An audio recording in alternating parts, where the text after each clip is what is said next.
Welcome to the Dixie Doggers podcast. We're here to share knowledge and heritage. We hope y'all enjoy. For the best cut gear in the business, get with Dave Williams at Southern Cross Cut Gear. www.hogdoggear.com.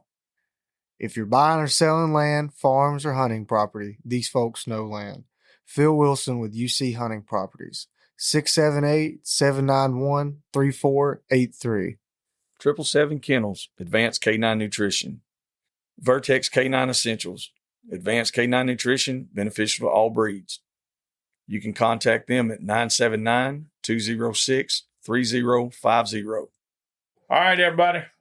Dixie Dogger Podcast, come back to you.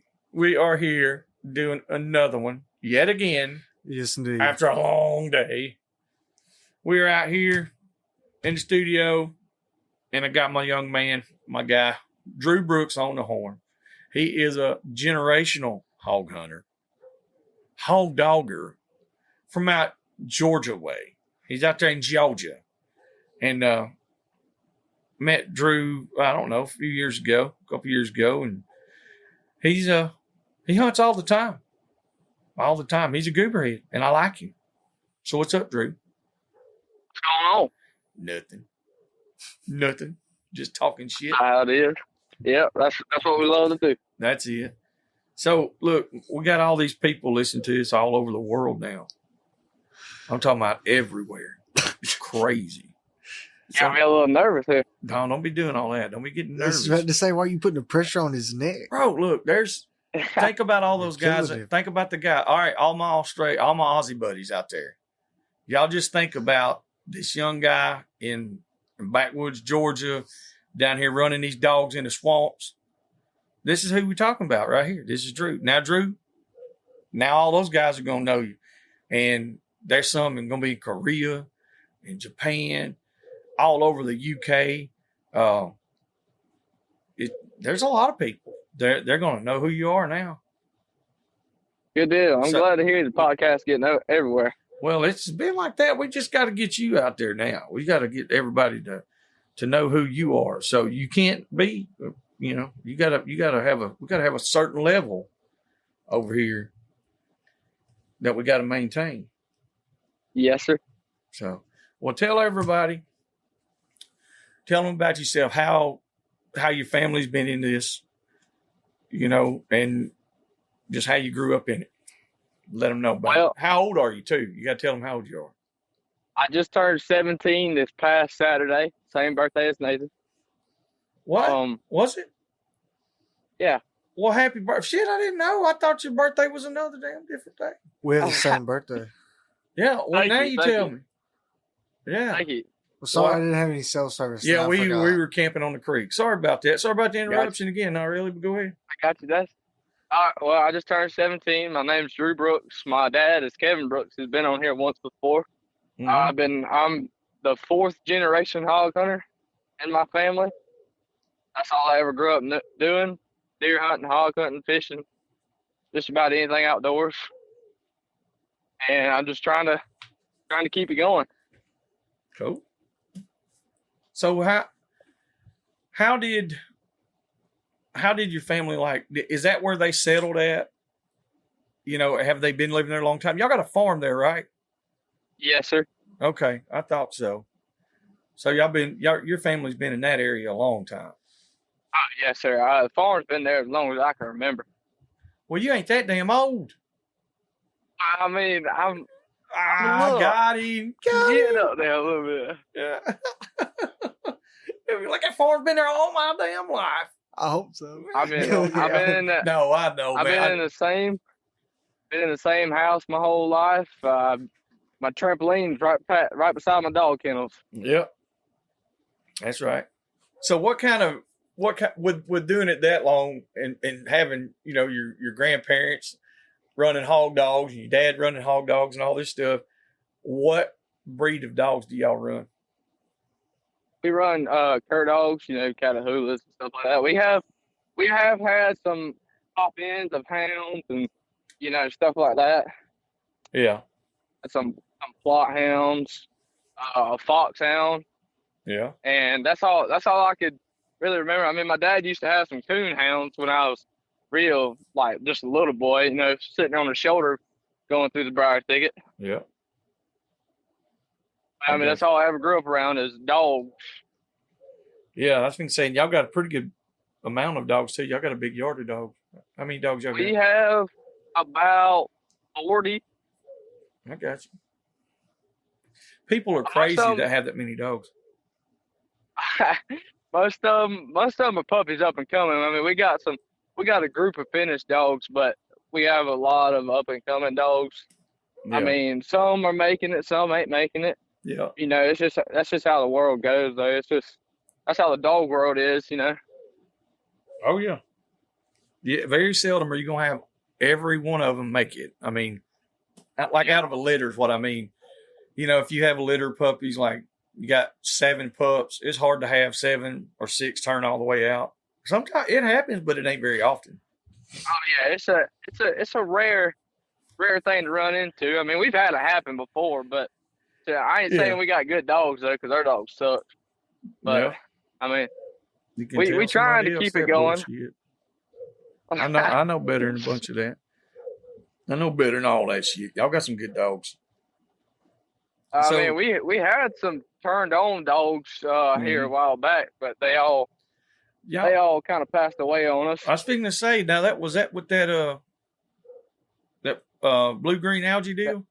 Yes, sir. We had, I think, if I remember correctly, I think we have 4 good dogs die from blue green algae. And then tell everybody what that is what you learned about that. Well, from what I learned, is something in the water after it gets real dry and there's like a puddle on the ground or something like that. Mm-hmm. And it can't kill hogs, but it can kill humans and dogs. Damn. From what I learned. But of course it can't kill a hog because from what I've learned over the years, the only thing that kill a hog is a dog, a knife, and a gun. Yeah. That's exactly right. As far as I know. That was a wild day. I bet that was. What happened? Tell us about that day. Well, we was hunting, and I mean, it was pretty hot that day. And we went down there. We was hunting with Coon Dog and a buddy of his, and I can't remember what that older guy's name was, but he was a pretty cool guy. I liked him real well. But we was hunting, and they had got on a hog. They had one bait up in 2 different spots. So I went to one by myself, and I got there, and the dog was treed, and the hog was just standing there. I was like, huh. So I got in there, and I didn't see the dog nowhere until I got up on the hog. It was probably a 100-pound sow or so, and I got in there, and the dog was just laying on the ground. It looked like it was stroking out. So I gave Dad a call on the phone. I was like, Dad, your dog in here stroking out. I'm going to carry him out. It's probably a 150-yard, 200-yard walk. And, I mean, this is a good-sized dog now. Yeah. And I put him on my shoulders, and I got there, and I'm just sweating. The dog's just panting, and, I mean, within 30 minutes, he was dead. And we thought it was a heat stroke. Mm-hmm. And it turns out it was that stagnant, or whatever you call it, in the water, that blue-green algae that happened to him. He just stopped right there after and laid down, and he was panting real hard. He was stroking. He bit me on the shoulder. It wasn't no hard bite, but it was. You could feel it, Yeah. But, I mean, it was crazy. And then we got there, and they were still out there in the woods, and they had called Dad. They said, we got dogs laying down here everywhere. Damn. I said, huh. So I walked in there, and it was probably a 300-yard walk, and one boy had a dog on his shoulder, one boy had 2 dogs on his shoulder. I had a dog on my shoulder, and we walked them all out. And the only one that made it out of there, or the only 2, was a boy's black dog, and she was a pretty nice dog. I liked her, and I like my black dogs. That's right. And my dad's colt dog made it, and all the other ones, they passed away. Like that old Boone dog. Yeah. Amos and Maddie. Those 3 passed away of ours, and that's good dogs. I don't think they had any pass away on this. I don't want to tell a lie now, but I don't remember correctly. It's been about a year or 2 now. Yeah, I think it's been about a year. Yeah, I was going to say it's been about a year or so. We'll be back after a quick break. Quick thanks to the supporters of the Dixie Doggers podcast. Light Hounds. Southern Cross Cut Gear. Phil Wilson with UC Hunting Properties. Rankin Ranch 38 Cattle Company. 777 Kennels Advanced Canine Nutrition. And the old Boars and Broads. Yes, sir. I mean, it was just a wild day. And then a month later, my buck dog, he got stabbed in the lung. Mm-hmm. And I mean, I didn't post anything about it until after he died. I didn't show nothing gruesome or anything like that. Yeah. But we took him to the vet, and he lived till the next day. See, I was out working, and Dad was hunting. And Dad called me. He said, "Son, your dog's at the vet." I said, "Well, what happened to him?" He said, he got hit in the lung pretty bad. He said, the doc thinks he's gonna make it, but he don't know for sure. And then we went hunting the next day, which was a Sunday, and we was out there hunting. And as soon as we got in the truck on the way out, the vet called. He said, "Kevin, dog didn't make it." And I'm talking about Dad just busted out in tears. Yeah. And I asked him, I was like, "Well, I'm sad about it because that was my dog too." Oh yeah. But I was like, "Dad, why are you crying about it?" He said, "Because I got your dog killed and you wasn't even here." Yeah. I said, "Dad, you couldn't help that." I was like, "It ain't your fault that the dog died." I said, "First of all, he knows he shouldn't be doing it alone. That's all he wanted to do is be alone. And then second of all, he was getting a little too rough for himself. And that's what'll happen. some dogs, sometimes they get cut, and sometimes they don't make it out of that." Yeah, I mean that's one of those deals there. Some people don't understand, especially people that don't run dogs or people that don't hunt. They're like, "Oh, y'all make these dogs do this and that's so do that." Hey, we don't make them do anything. Like you can't make them do shit. They don't. Hell, I can't make mine even load up in the box. That's what I'm saying. I mean, I got dogs that I'm trying to get to load up in the box. They won't even do it, so I just got to pick them up, put them in there. That's right. But I mean, when you get in there and you see that dog's tail wagging, you know he's doing what he loves. That's right.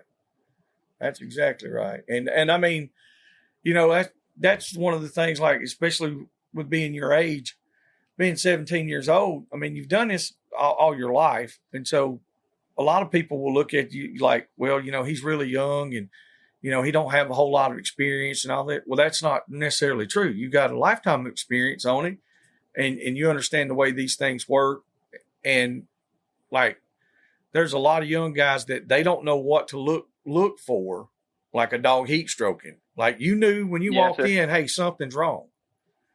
But you kind of knew which route to go, which it shows all the same signs as of a heat stroke, the blue-green algae stuff does. And, not a lot of guys know. They have to learn these things the hard way.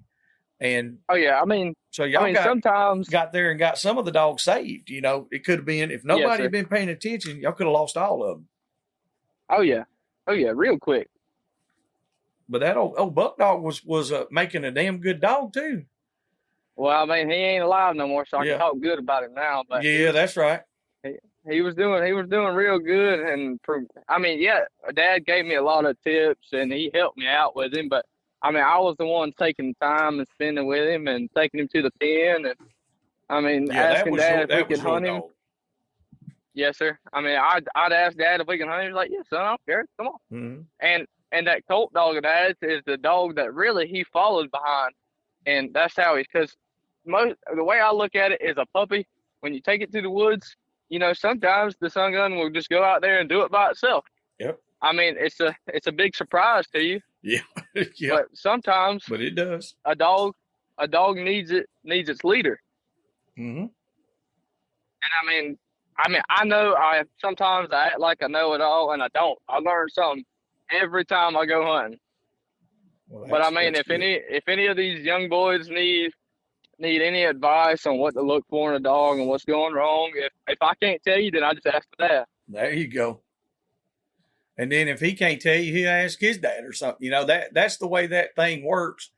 Is that's how it's passed down, and it's been passed down a couple of times already through your family, and now here you are with the knowledge, and now you can pass it down to the next ones. That's just, that's so cool. Because like on my side, as far as hog hunting, I'm the only first generation in my family. you know, that started. Dathan is the second one. And, you know, I didn't have anybody to really show me. I'm not going to say I didn't have nobody show me, but I didn't have any family members to show me. Yeah. I ran dogs, but just on other stuff.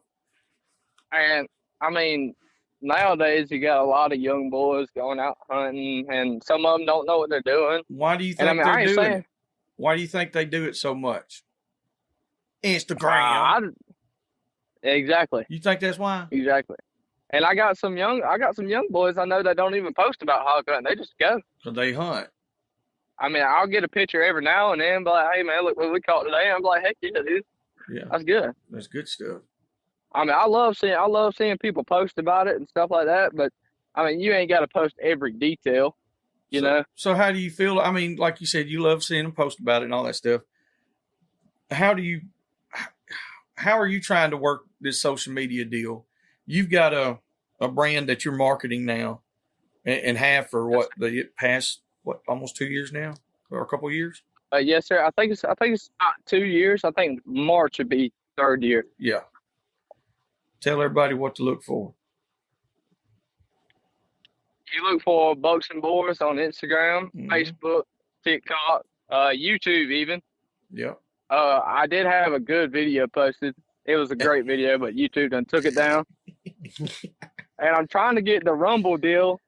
Set up. I think I'm just gonna put it on my laptop. Yeah. I'm trying to get that set up. We use it as, you know, some, and man, YouTube just makes it hard to really show a good video, you know. Oh yeah, I mean, hey, Justin Becker, he's doing great on the videos, man. He's fought with it. I don't know how he. Oh yeah, I know he has, but I just don't know how his YouTube channel's still up sometimes.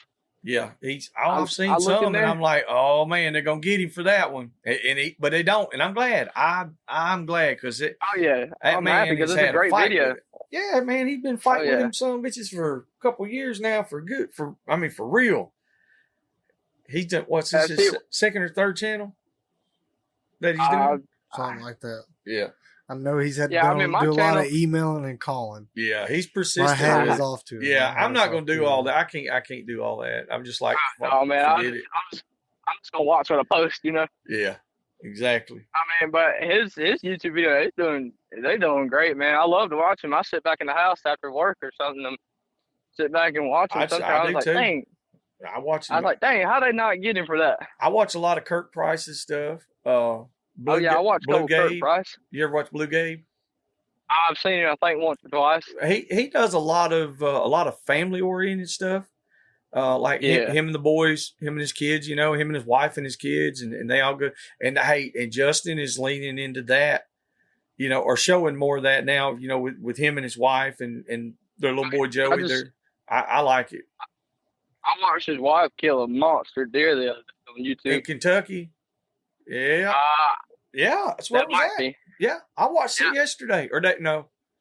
Yeah, it was yesterday, I think, whenever we got back from fishing. It's a pretty good video. And to watch how patient she was with that deer, you know, that was pretty good. I would have been slanging. I would have got busted already. Hey, I got busted by a doe Saturday morning. Are y'all season already in? Bow season? My season is, yes, sir. When did it come in? It came in September. I don't remember exactly. I think it's been 2 in weeks about ago. 2.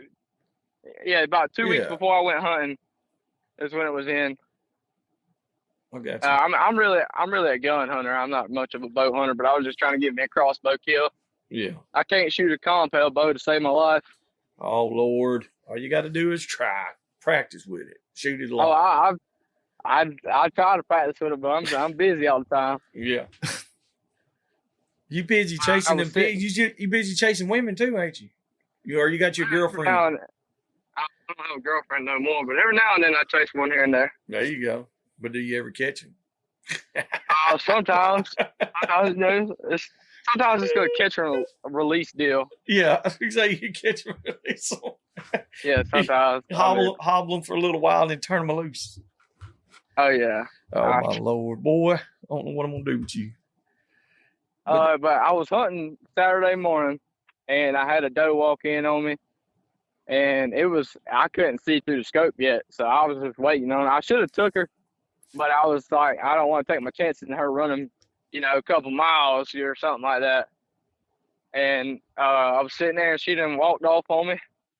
And then I sat there for about another hour or two, and I had another doe come in, and I was scratching my elbow because the mosquitoes down there are terrible. Yeah. And I got stuck in that position of scratching my elbow, and next thing I know, she's stomping that foot.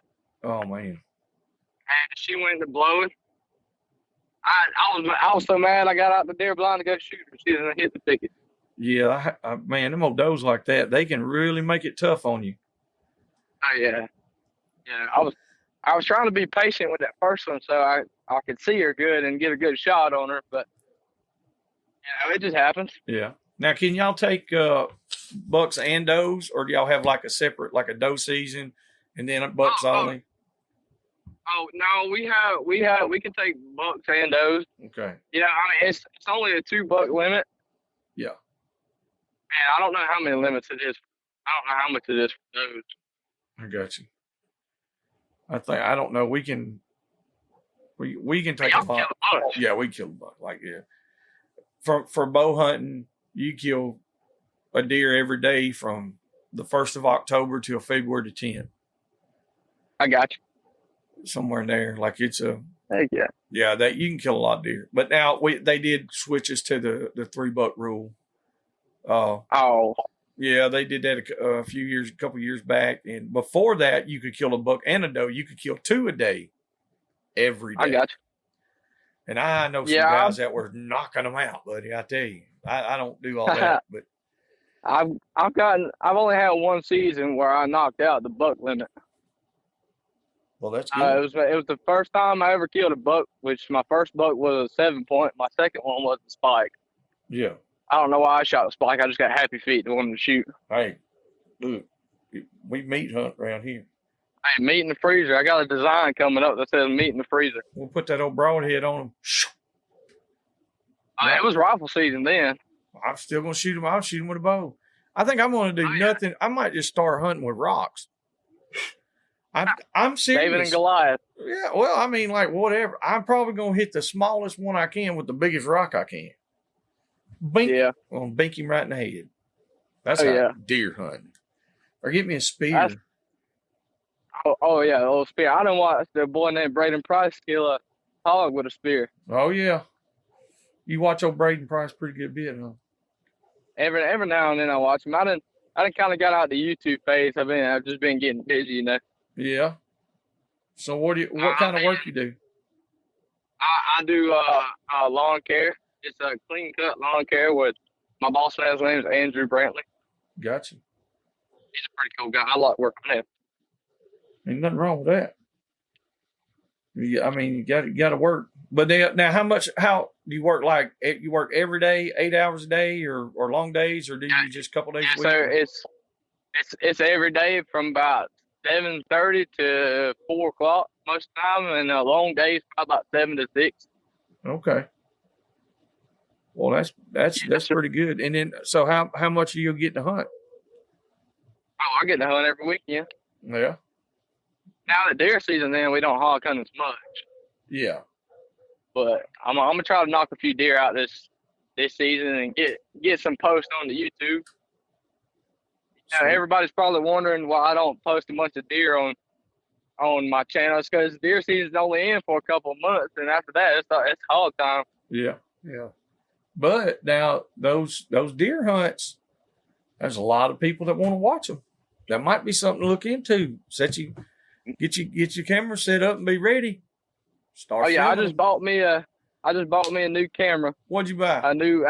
It's a Canon Rebel T7 or something like that. Got you. I'm gonna get it set up, and we're gonna get some deer hunts going with it. Sweet. Now y'all hunt. Now do y'all deer hunt as a family? I know y'all hog hunt as a family a good bit, because I know like during the summer I've seen your dad and I've seen you post pictures and stuff too, like you, your dad, your mom, sister, everybody. If we hunt as a family, it's me and dad in a deer stand together, and it's Mom and Katie in a deer stand together, and they ain't gonna see nothing because they got to giggle all the time. Oh, okay. But me and Dad, when I go to scratch my leg or something, he's like, "Son, be quiet." He's like, don't move. Them deers, I hear you. Oh yeah. So is Kevin a deer slayer? Oh man, he's a daggum. Oh yeah. Okay, so Tell the truth how on he it. done. You know how he done got blind in his right eye. Oh yeah. He was a right side shooter. Yeah. He had to teach himself how to shoot left-handed, and when he got it down, now I'm talking about a daggum sharpshooter. Put it on him, huh? It's scary to see him with a pistol. Oh. Pistol, a rifle, anything. One time we was hog hunting, and we caught this hog in a slough, and big old water box pops up swimming across the slough. I'm talking about he takes that pistol, he gets right on the snake. He shoots over it one time, and then next shot, boom, right in the head. That snake curls up. And I was like, it's swimming now. Yeah. I was like, Dad, remind me to never run from you while you got a gun in your hand. Yeah, he's putting it on him, wasn't he? Oh yeah. Hey, one time we was sitting in a truck in a field. I probably ain't supposed to say this, but we was sitting in a truck in the field, and he hangs the gun out the window, and there's two deer standing there, and all I see is boom, one drops, boom, the other one drops. Like, daggum. He tries to shoot the other one, but it didn't hit the wood line already. Oh. Yeah, no. Yeah, that's what I'm talking about. Oh, Kevin, no deer slayer. Oh, he's a daggum. He can shoot now. Well, I mean, I think everybody in Georgia is supposed to be able to do that. So you're gonna have to tighten up. You're gonna have to be able to outshoot. Yeah, I got to tighten up on it. I mean, every deer that I've shot, we have go find. But, oh my God. Hey, it's okay. The biggest deer I ever shot, we had to call a dog on it. Call the dogs. Drew said, I deer hunt with dogs. I track them with dogs. I'll tell you something. I'll tell you something about that deer now. It was a wild ride. Yeah. I was sitting in a deer stand, and Dad was sitting in a blind probably about 250 yards away from me. And he's like, all right, okay, so the stand was set up on the edge of a field in the wood line, and like a little thumb back there. And we had a feeder probably about 150 yards from it. And there was a deer stand on it too, but I wasn't sitting there. He's like, all right, son, this deer is going to cross. Well, no, he sent me a picture of the deer on the camera. He's like, all right, if he comes out, shoot him. I was like, all right. Well, the deer came out, and I look up, and he's right there, right dead in the center, broadside. He's ready to shoot. And I get the gun on him. I got my crosshairs on him. All right, here we go. Took my deep breath in and let it out. Click. I was like, oh, Lord. I checked my gun. I didn't put a bullet in it. Oh, because, my dad's always taught me. He's always taught me, he said, son, don't put a bullet in it until you get up in that deer stand. Yeah. And I always went, that's when the buck fever hit me then. Because I was good until that click. I was shaking, trying to get the thing back, and I put the bullet in it, and he's right there. His head sitting in the thicket, and I hit him. Crosshairs on, I said, boom! And I shot him a little far back.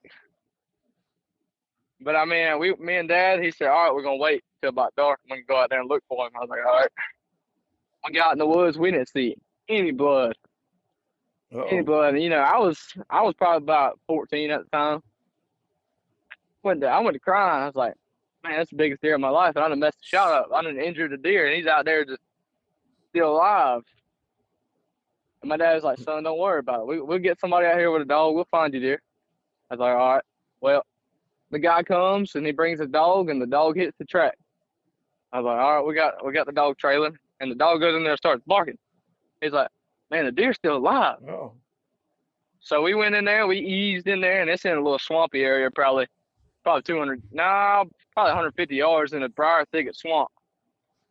And he's like, all right, we're going to get in there and we're going to shoot it. So we eased in there, and the deer, he's like, man, I don't see the deer. I was like, huh. He said, all right, let's walk up in here a little bit. He said, y'all stay behind me. So he's behind me. He said, oh, man, the deer's dead. And, man, I just lit up. I was like, hot dog, I just killed the biggest deer in my life. So he's sitting on the wall now. What was the dog barking at? Was he barking at the deer that was dead, or? I think it was barking at the deer that was dead, man. I don't really. I didn't know much about deer tracking dogs or nothing. Yeah. Now I'm trying to train one up right now, and it's a bumpy ride, but he's getting in there, slowly but surely. Yeah, they can It's be my little a little different. Boykin Spaniel. Yeah. Which, I mean, people got their doubts about it. They got their doubts about it, but I mean, I'm just gonna give it a shot and see what happens. Yeah, I mean, it never hurts. I've seen all kinds of breeds become blood tracking dogs. I mean, all it's kinds. wild.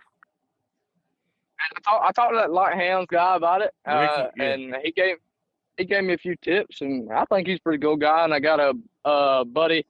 Well, I mean, I ain't known him long, but his name's Alex Singer, and he hunted with Justin Becker, and I seen him on his Instagram with his deer tracking dogs, and I was like, all these famous people, man. I'm just trying. I'm trying to get by. Famous folks. And I texted him about it, and he was pretty cool about it. And he daggum, he wrote me a paragraph about it, and I sat there and read it. Good. And I just followed what he said, and I was like, well, I mean, the dogs, he's doing what he's supposed to. His attention span is that it's got that Boykin Spaniel attention span. How old is that? How old is that dog? He's about to be a year old in November. He'll be in a year old in November. Oh, okay, so that was that little puppy. Okay, yeah, I got you. Yes, sir. Did y'all have another Boykin? I had a Boykin named Riggs. He wasn't nothing but my lap dog. He was my inside dog. And that was my baby. And my mom had one named Coco. Okay, I think Coco the one we seen when we came out there a couple years ago? It probably was. She was a slick back Boykin. Yeah, I remember seeing a little Boykin. I remember. Yeah, that's her. We gave her to an old man. He was just as big as he could be. Yeah. Well, that's good. And that dog spoiled rotten now, boy. Mama spoiled her enough, but that old man got her, and that's his best friend. Yeah, that's pretty cool though. I mean, that's good for him though. Oh yeah. I mean, ain't nothing wrong with that. That way you can, if you're not using the dog or it's not going to fit what you need, you can let somebody. They just need a pet, Yes, sir. Works out pretty good. But now with this new pup that you got, tell us the process that you're going through, as far as what you're doing on the training. All right. Well, I got a guy that does processing around here. He's a guy I grew up around. His name is Stephen Dudley. Yeah. And he I called him up. I said, man, things I learned about it. He said, well, I asked him for a deer hide at first because I was just going to drag that through the woods because I thought that's what you do. Yeah. But he told me something. He said do some research on it and look up deer gland, like some kind of scent in their feet and stuff. Interdigital, yeah. And he sent me a screenshot of where he looked it up, and he said I'm gonna have to get you some deer legs. I said all right, and he called me that night and he gave me some deer legs. So what Alex Singer told me to put it in a pipe and screw it in there and walk it through there like an actual deer, but I'll just tie it to a piece of mule tape and walk through the woods with it, and then I'll tie it to a tree. Yeah. And whenever he gets there, I mean that's his reward. I mean he don't when he gets there he don't sit down, he don't bark at it. I mean he'll chew on it for a second and then he'll come back to me and look at me a kind of way. And I was like, all right, yeah, he got it. Yeah. I just walk in there behind him and I follow him when I get there. I mean, if there's a deer leg there, I'm gonna pet him. Yep. Make sure he knows he does good. And whenever I get back to his kennel, I put that deer leg in his kennel and let him chew on it. I got you. And now is he doing pretty good with it? How far are you taking the deer leg? Well, the first track I took it probably about 25 yards. I don't know I think that was a little far, but I mean he still found it, so I was proud of him. And then the track I just I did it about an hour ago or an hour before dark, and I took it out there and it was kind of drizzling, but I took it out there and I threw it in the yard with him a little bit, and let him get riled up with it, and I dragged it about probably about 30 to 45 yards in a little thicket area. Yeah. He went out there and found it. I got to walk behind him a little bit because he'll come back and check in with me. Well, that to make sure I'm still standing there. What Alex is talking about doing, like he said, put it in a pipe, right?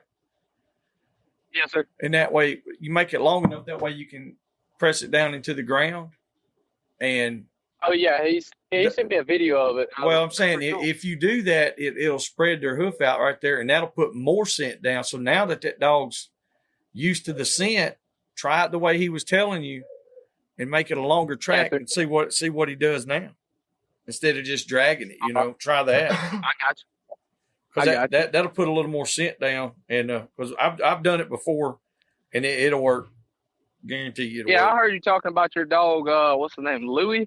That's Nate's dog, Louie. Yeah. Yeah. Oh, that's the deer tracking dog, ain't it? Yeah, he was. He was. He was. Dude, he tracked. Nah, look, he tracked this doe down. She weighed about 80 pounds. Got under a bluff with her. She bit him in the neck. He that ain't even what happened. That's a damn lie. No, man, we lost Louie earlier this year. He got ran over while we were hunting. I think I talked about that on the podcast. I've been listening to the podcast a lot here this past few weeks. Yeah, we did, man. It sucked.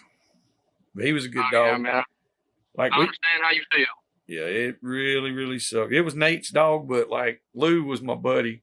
He hell, I took him with me a lot too, you know, when it was just me. Yeah, sir. But you could do a little bit of everything with him. He's one of them dogs like that. I got you. I wish more dogs were like that, but then at the same time, I don't know if people would appreciate him near as much. Yeah. Like Casey, that's my passenger dog. If I get on the side by side, he'll sit in the passenger seat and ride with me. Yeah. Well, that to me, those make some of the best blood tracking dogs, because they're, you know, they have a job by doing the blood trailing and the recovery, but they're also your buddy. They can ride around with you. You don't have to worry about them doing nothing too crazy.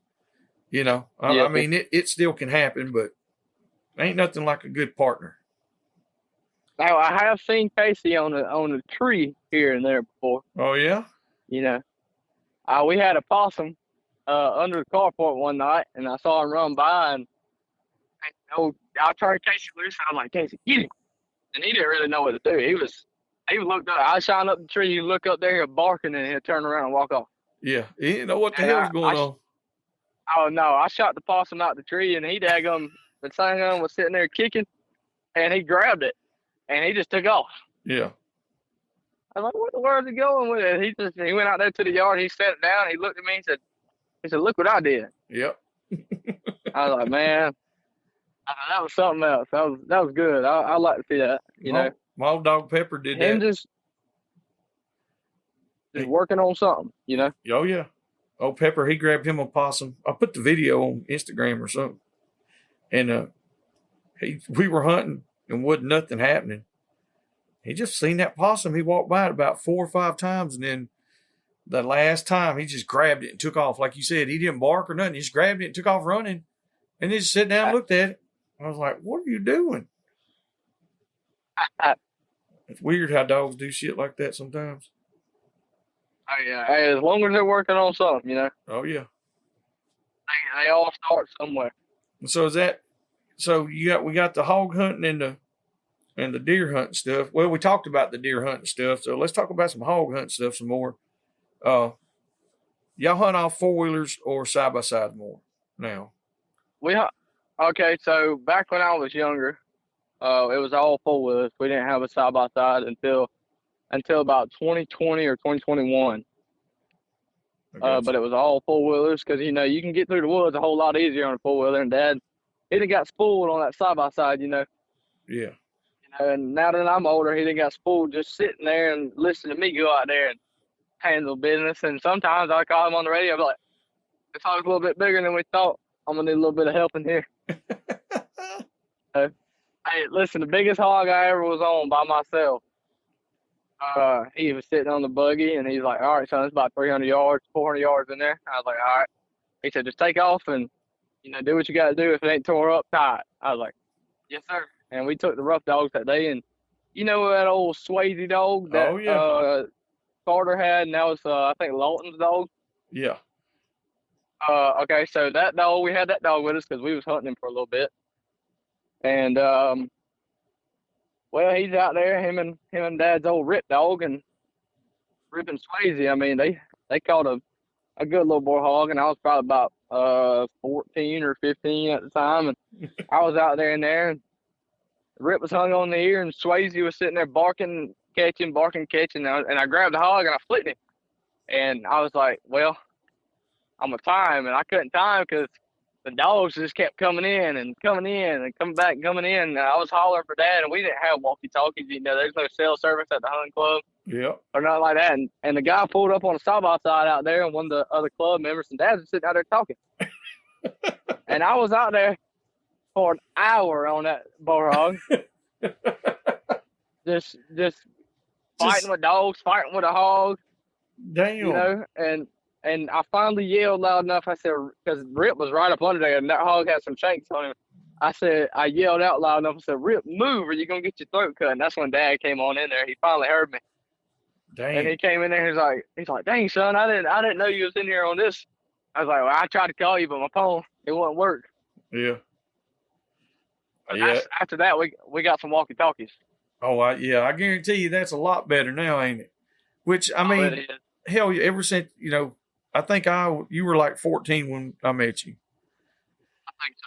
Something like that. And you've always went in there. Like, you ain't never been scared about it at all. And you've always been able to handle hogs. So, I mean, I try my best. Yeah, you're good. You're a good hand on that. I will say that. As far as I know, unless you changed on me. Oh, no, I can't change. If I change, Dad got to do all the work. And that's right. He'd get mad at me. Yeah, you don't want him to have to do all the work. I try to be at every single hog I can be at, you know. Yeah. Well, your dad, he's old and frail. You got to, you know. Oh yeah. I mean, he still get down with it now. Don't get me wrong. Drew said, "Oh yeah." I was gonna say, don't tell him I said that shit. Yeah, he'll listen to it later and he'll be like, "Dang, I can't believe he said that about me." Yeah, shit. Oh, Kevin, if that something gonna grab the hold of whatever, it's moving with him. That big old rascal. Oh yeah. I mean, there's been times me and Carter went out a good little ways to grab a dog, you know. Yeah. I mean, we was in Fargo one time. Y'all went and got our dogs one night. Oh yeah, we was sitting on that road. Remember? Well, yeah, because when we turned them loose, y'all had already turned them loose, and Carter was like, he's like, well, I don't remember. It was somebody said, well, they'll come back. I was like, well, they all get together. I said, there's gonna be a couple of them that ain't coming back. I guarantee you. Oh yeah. And sure enough, a couple of them was ours, and then some of us just stayed over there. I don't know what they were doing. And I think Carter's girl dog was in there with him. I don't remember I don't remember which one of them it was. It might have been. Was it girl? It might have been girl. I don't know. I remember it was girl and another dog in there, and we didn't.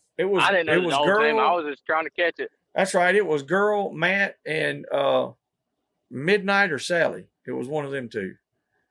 It was one of Rodney's dogs, and it was Matt and one of Carter's. I think one of mine. I think Matt came back after y'all had already went in there. I think so. Because remember, we drove all the way around to the other place, and then y'all walked through all them briars. My God. Man, I waited for about 5 minutes because Carter said, anybody want to go with me? I was waiting for somebody to raise their hand. I was like, man, dang. I was like, all right, well, I guess I'll go with you. Oh, yeah. I was like, hey, wear it out. Y'all doing a good job. Couple of troopers. Oh, yeah. I was waiting on somebody to volunteer, but I was going to go. I was like, all right. Well, I was going to go back around the other side and try to call them back in. You know, I was like, well, they're heading back that way. I was like, I can call mine back in if he'll hear me. Yeah. And Rodney, he can call his in sometimes. I just don't think they could hear us that night. Like we've always been able to deep call. In there. Yeah, they was. I mean, I don't remember. There was miles. Yeah, it was in there. And yeah, it was a little rough. And it got cold. It wasn't that bad on the way in there. But on the way back, man, I tell you what, my legs were tired. Yeah, and I think it wound up getting cold, and then we had a long drive ahead of it. Man, that was a rough week. We caught a lot of hogs that weekend. A lot of hogs. But I tell you what, it's all part of hunting though. So if you can't deal with it, Don't do it. Don't do it. Stay your ass at home. If you ain't got a little Drew running around with you, stay at home. I won't say that now, but. Oh, okay. Well, at least you're honest. That's good. We got to have that. We got to have the honesty part. So you talking about Carter. So you've hunted with Carter and Ryan them a good bit from Boars and Broads, correct? Yes, sir. The first time I actually hunted without my dad hog hunting was with Carter and them in Texas. Yep. I remember. And I mean, I've always hunted around my dad. If I ain't out there with my dad, then I'm working or somewhere else, you know? Yeah.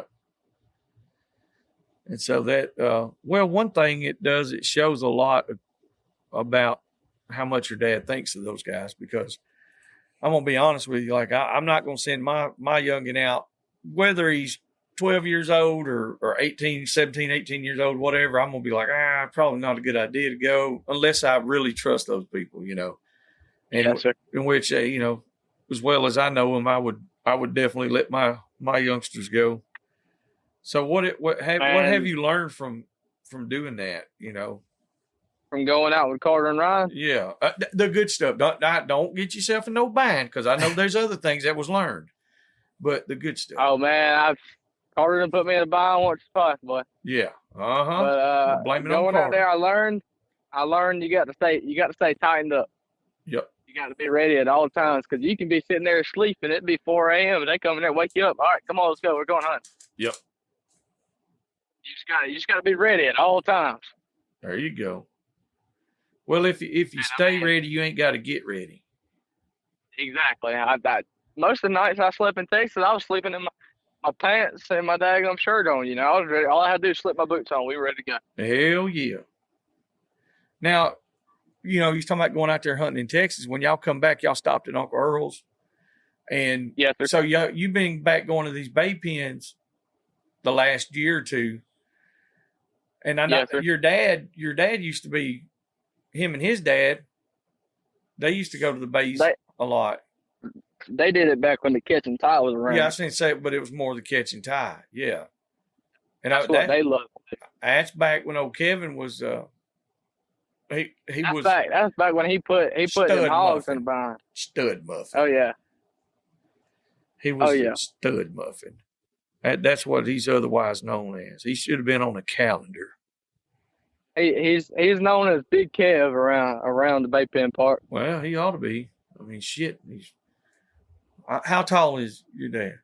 He's 6'4", 6'5", 6'8", something. Oh, he ain't that tall. He's an inch shorter than me. I don't know. How tall are you? You was like fucking 5 foot tall last time I seen you, or 5'10" or something. I was. He's probably about 6 foot or 6'1". Yeah. I don't know. And every time I see him and I can see what's over it, I'm like, hey, Dad, you got a short on me. Yeah.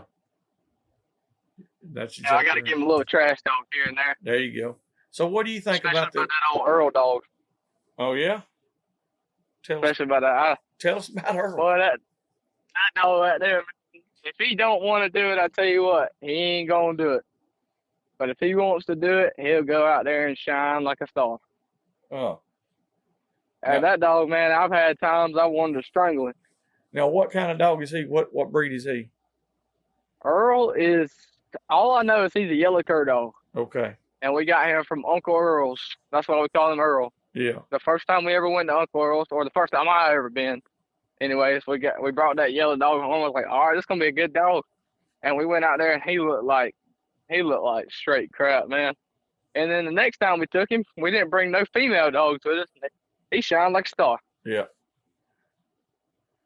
But you get a female and heat around him now. Oh yeah, I was going to say he can't handle that. Which I mean, most male dogs can't. Believe it or not, though, I've got a male dog out there right now. His name is Shug, and he don't give a damn if one's in heat or not. He don't even look at them. That's good. Oh, I've tried to get him to breed for fucking 10 years, and he won't. He might like boys. Homo. That's what it is. You never know. Well, I mean, ain't nothing wrong with that. If that's what you like, it's what it is, you know. And I guess that's what he might like it. I don't know. But he don't I like like it. he don't like the women. And I've had all I kind of don't women. like neither of them. He might not. He might just be an old asshole. You know, Might be one of them. Just like, I ain't doing this shit. But on he said, I don't want to raise no youngins. you know what? That might be right. He might not can handle kids. Might be too much for him. But It back might be. on his bay pen stuff. So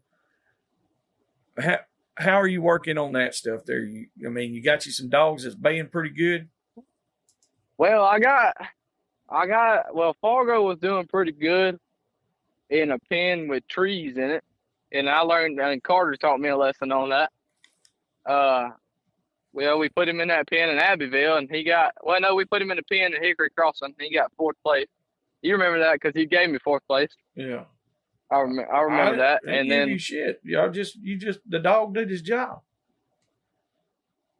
And then we took him to Abbeville, and he got 3rd place. Me and Shelby Cruz, the old Lethal.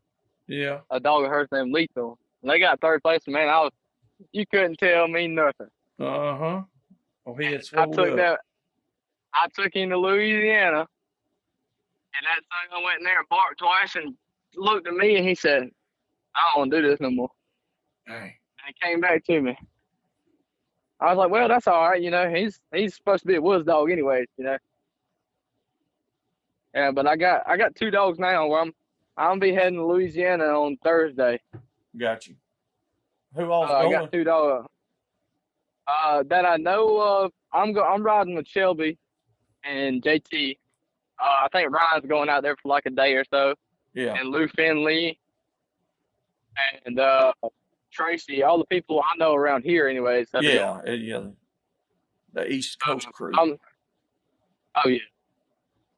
But I'm taking me 2 dogs out there. I got 1 dog named Squeak. I got her from Lulu stock. And we took her hunt one time, and she was she didn't really know what to do because it was the first time out there. But the dogs got bait, and I went in there, and she went to going in there, and the dogs were grabbing. She was grabbing. I was like, all right, well that's all right. Then I'm taking the dog named 100. Okay. I'll tell you the backstory on why his name 100 whenever we get off the podcast. Oh, okay. I got you. But I'm taking him now. If he's with another dog in there, and that hog tries him and that dog, he's gonna catch. Uh-huh. And he'll bay a hog in the woods by himself. I seen him do it. Well, I didn't see him, but I know he was baying. And he'll do it in the woods too. Now you turn him out one time, he's got to get his happy feet out of him and get his stuff together, and then he's out there. I wouldn't say if he gets on the track, he'll go over 800-900 yards. But if I cast him, man, it's not gonna be a big cast. It's probably about 700-yard cast, which that's good enough for me. Oh yeah. But I'm gonna he'll bait now. The only thing about it is, he might look at you once or twice. Okay. But I've been getting him right, trying to get him right. Well, that's all you can do. Just keep them in good shape and turn them loose and let them do what they do. Let them do what they want to do at first, and then try to teach them as they go. Yeah, I know. I was talking to a guy earlier. He's got a female that I sent to him, and the reason I sent it to him is like he's got him a nice little place set up, a pen and holding facility and all that stuff. And I was like, look, you just work her because she just needed work to exercise, just to constantly do it as much as possible. And yes, sir. He's just been letting her do it. And first he was calling, he was like, well, what do I need to do? How do I need to train her? I was like, look, don't. Just turn her loose, let her go in there and bay. If she starts making mistakes, just pull her out, put her up. He's like, oh, yeah, okay. That's what Dad told me. Yeah, because if you start trying to change stuff or help them, I've been told by everybody that's winning in the bay pens that knows their shit, they're like, look, you're going to mess the dog up. And I get that. Yeah, I'm not a bay pen pro like a lot of these handlers are. So me, I'm like, I I'm watching my dog work. Sometimes they make mistakes and I don't even catch it. The longer I did it, the more I watched it and understood, hey, yeah, she looped out, or, oh, there's a lookout, or a bad cross, or whatever, But but like there's a lot of dogs out there, they can do it in the woods and in the bay pen. But I just don't think that I don't feel there's a lot of people that have a really good bay pen dog that's winning money that's going to take them to the woods and chance getting them hurt. Yes, sir. I wouldn't. I mean, if I'm winning a lot of money with a dog and I'm the big bays, I won't take it to the woods. Mm-mm. I'm not saying I am winning money with the dogs because I ain't got no dog good, but You keep on with it, it'll come on. as long as they go in there and bay, I mean, if I put them in a bay pen and they've never been in a bay pen around all these people, and if they'll do it in the woods and I just want to see what they'll do in the bay pen just for a good laugh, I mean, if they don't go in there and do it, I ain't mad at them. Well, I mean, you're supporting the bay pen. And I feel like that's an important part of culture and here in history here in the South is, that's like a meetup place for a lot of guys that hog hunt and a lot of folks that run dogs. And it's also a meetup place for people who don't actually have the time to hog hunt. So they still get to be part of the culture and show up. They get to be part of that crowd. Yeah, because they like it. Yeah, because they enjoy it. And it's like they don't have to have 30 head of dogs out there. Having bay pen dogs that can really do it is totally different than having hunting dogs. Because hunting dogs, you got to run them. You got to run them. And the bay pen dogs, if you can't run them, but just ever so often, that's fine. You don't have to run them every day. Yes, sir. But you got to keep them in shape because if they're worth the shit, they're going to hit that bay off, and then you really got to do it. Oh yeah. So you've been to the bay off a few times, ain't you? Oh, I ain't never been in the bay off. Oh, okay. With any dogs. Yeah, I didn't know if you'd been in there for any of the long ones or not. I haven't been in there, but I watched and I was like, dang, that damn dog out there doing it for, sitting there 7 minutes and not looking away from that hog. That's a lot. That's something. Well, and you take, like in the woods. Go ahead. No, you go ahead. Well, in the woods, you got a dog that goes out there and bays for an hour. It don't matter if he's looking away or looping out. That don't matter as long as she sits there and bays. Which I mean, if a hog breaks, a hog breaks. But I mean, if that dog's sitting there doing its work and going back after that hog after it breaks, that's good too. Mm-hmm. And that's what helped me with learning a lot of stuff my dogs were doing is when I went to Hickory Crossing the first couple of times, and I put the dogs in there, and I was like, dude, they don't even act like they're, like they were baying real loose. And then they'd go over, some of them would, not all of them, a lot of them, my little dogs, them Jags I had, they were going to go in there and try to catch. It really wasn't a good bay. It was more like just getting caught for 3 seconds, getting their ass whooped, and they jump back over, back and forth. And it was, it's fun. I like to see it though. It's fun. Oh yeah, it's one of those things, and they're not big enough to even hurt a pig, Yeah. Most of them, they're not really like that, but these. With the cur dogs, it changed a lot of the way I thought and things I looked at. So going into that is like, with you being from the woods for so long, because I know your dad, like I said, I knew they used to do the catching ties and all that stuff. But I know when we first started talking, like he really wasn't interested in the bay pens back then. He was working or he was hunting, and you guys were going together. So how much has that changed everything with you being interested in the bay pens? Is it bringing him back around to it more? It is actually bringing him back around to it a good bit. But I think it's more the people than the dogs going in there and baying. He likes to be around the good old people. Not none of the drama. No, because But he just likes to be around the good old. He likes to be around the good old timers, and then he likes to be around the young bucks, and he likes to listen about their hunting stories and stuff like that. yep.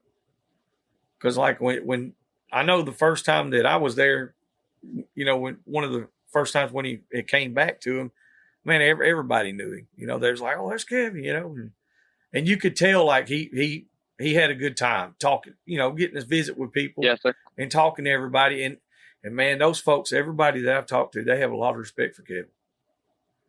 So you've got you got a good family that you come from, and you got dog men in that family.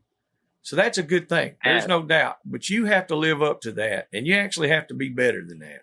You have to step it up a notch. Sir. So you can't slack up none. Like you said, you got to be tightened up all the time.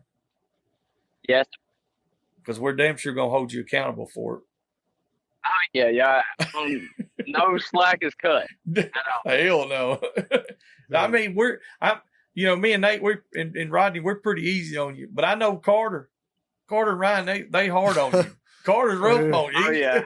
Carter gives you a hard time. But he also takes you. He's like, hell, come on, let's go.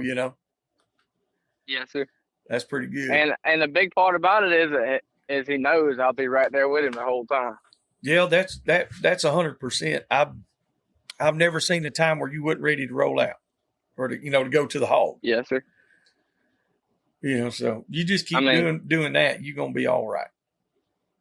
Even if I get sick while I hunt, because we was hunting in the hog. We was hunting in the hog hunt, in the Tulsa Standard hunt one year. It was me, Cody, old Hot Rod, Mr. Rodney, and old Connor Edwards, and we got bayed across the slough, and it was getting cool now. The water was real cold, and I was sick as a dog from the night before we was hunting.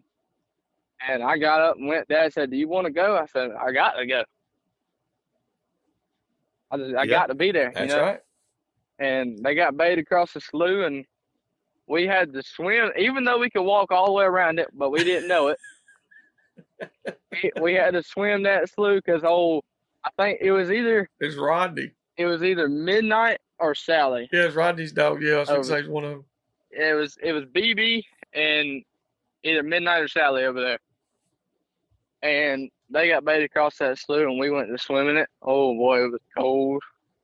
And old Connor Edwards is on top of the hog, and he's like, "All right, see if you can tie it." And I was sitting there shivering. I was just shaking, and I couldn't get my hands right.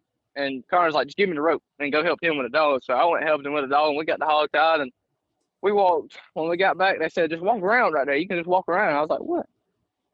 We can walk around."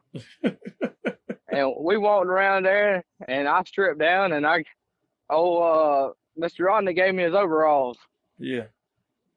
But I mean, I wasn't feeling great at all. Yeah, he told me the story about it. He said you was definitely sick. And the night before that, the night I got sick while we were hunting, I didn't throw up or nothing like that. I just didn't feel good. The dogs got bathed in the old creek, and it was a good little ways down a hill, and the boys then got in there, and I had the mule tape, and I was easing in there slowly but surely. And they said, we thought you turned around and went back.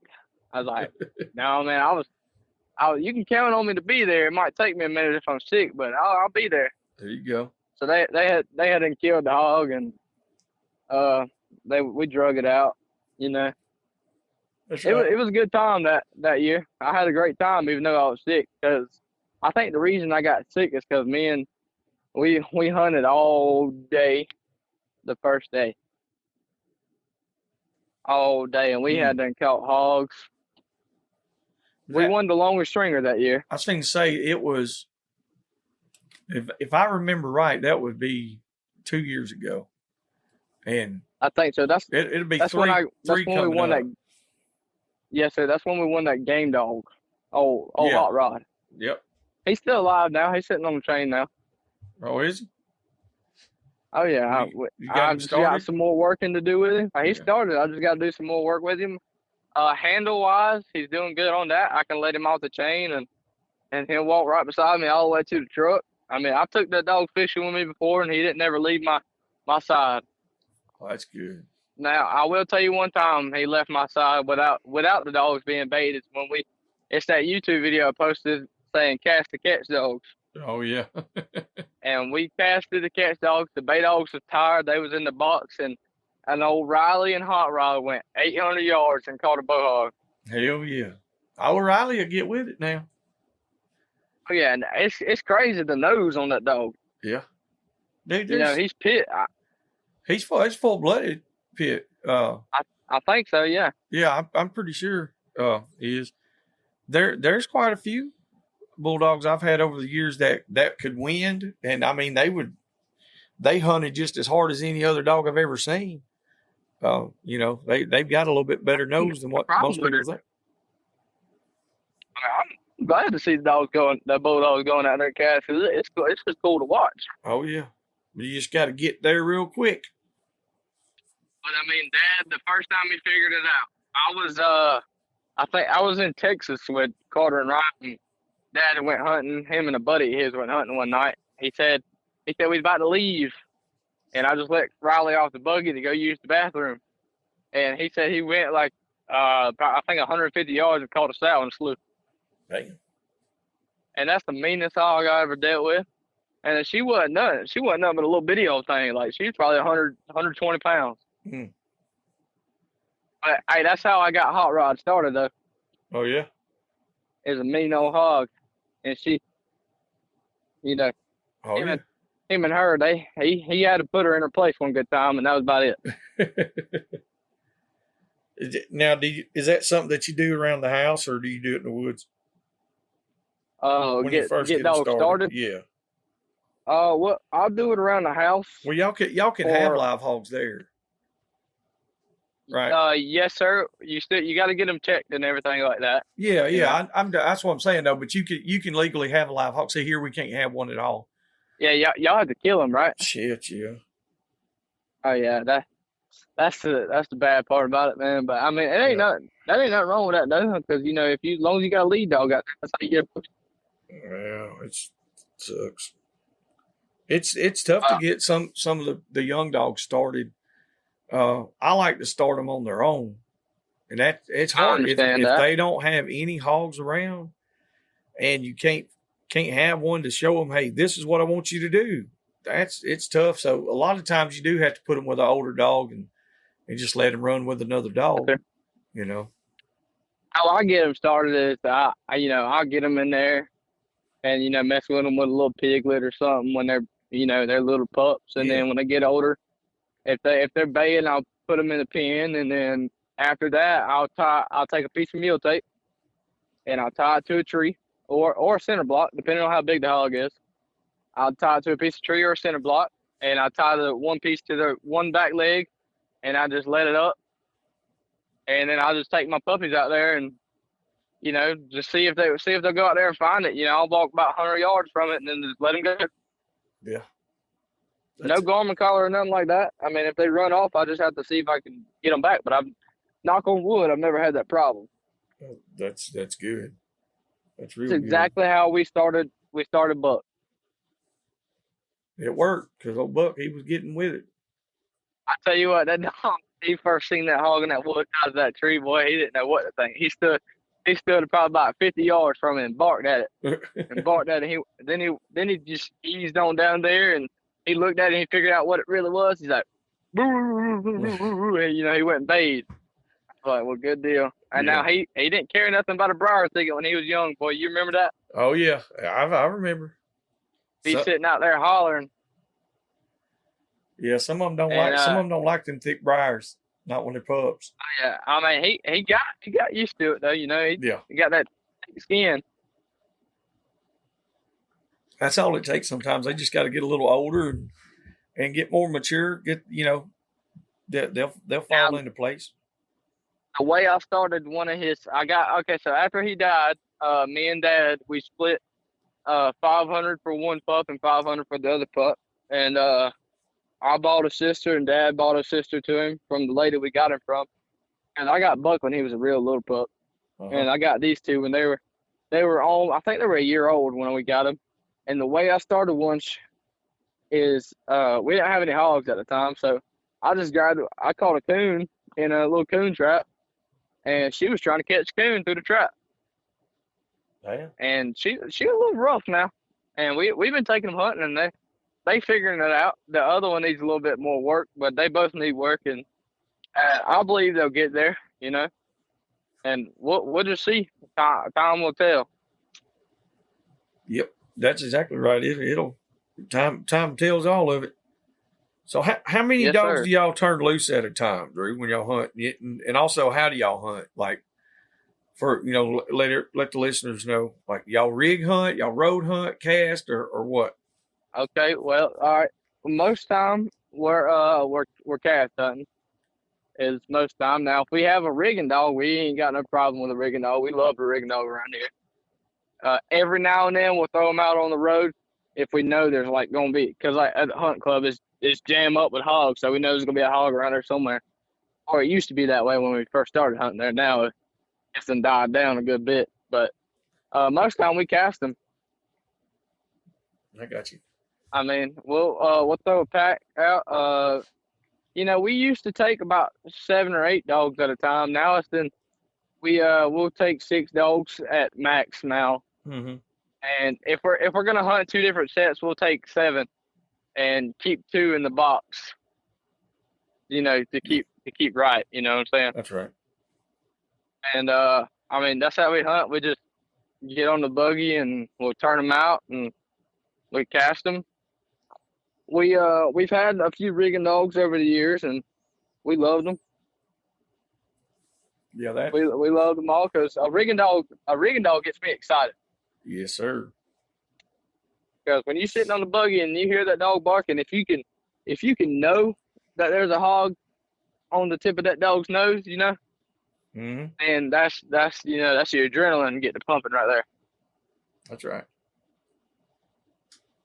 So what do you look for in a cast dog? Like how far do you want them to cast, and or are they open up a little bit? Are they still all silent, or how that working?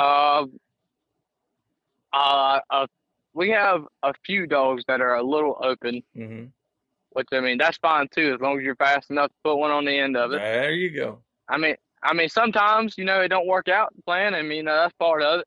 Oh yeah. But what I look for in a cast dog is at least 700 yards. Yeah. You know, at least. I like him to go further than that, but 700 yards, Mm-hmm. that's fine too. Because I mean, say they fell bait at a mile and there ain't no road in there to get closer to them. Mm-hmm. It takes you a minute to get there.